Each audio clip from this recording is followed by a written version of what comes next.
విడుదలకు ముందు ఒక మీడియా సంస్థకు ఇచ్చిన ఇంటర్వ్యూలో శేఖర్ కమ్ముల మాట్లాడుతూ మొదట్లో ఫిదా కథను మహేష్ ను హీరోగా పెట్టి చేయాలని అనేక ప్రయత్నాలు చేసిన విషయాలను బయటపెట్టాడు. అంతేకాదు మహేష్ ఈ కథ విని ఏ నిర్ణయం చెప్పకుండా అనేక నెలల పాటు కొనసాగించిన సస్పెన్స్ ను తాను గుర్తుకు చేసుకుంటూ మహేష్ పై తన అసహనాన్ని కూడా వ్యక్తపరిచాడు శేఖర్ కమ్ముల. అయితే ఇప్పుడు మహేష్ ఆనాడు తీసుకున్న నిర్ణయం శేఖర్ కమ్ములకు అదృష్టంగా మారింది అన్న కమెంట్స్ వినిపిస్తున్నాయి. హీరోయిన్ పక్షపాతిగా పేరుగాంచిన శేఖర్ కమ్ముల సినిమాలలో హీరోయిన్స్ పాత్రకు విపరీతమైన ప్రాధాన్యత ఉంటుంది. దీనితో ఫిదా కథలోని భానుమతి పాత్రను శేఖర్ కమ్ముల అదే విధంగా తీర్చిదిద్దాడు. అదే మహేష్ బాబు ఫిదా మూవీలో హీరోగా నటించడానికి అంగీకరించి ఉంటే ఈ సినిమా కథను శేఖర్ కమ్ముల ఇంత చక్కగా తీయలేకపోయి ఉండేవాడని, మహేష్ కోసం ఈ కథలో అనేక మార్పులు చేర్పులు చేయవలసి ఉండేదని కమెంట్స్ వినిపిస్తున్నాయి.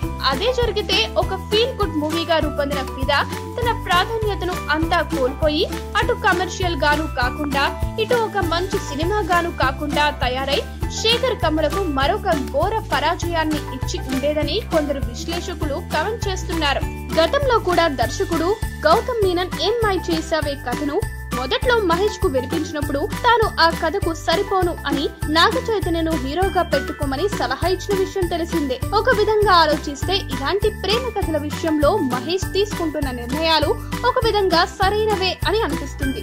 ఏమైనా మహేష్ శేఖర్ కమ్ములకు అనుకుని అదృష్టంగా మారాడు అని అనుకోవాలి.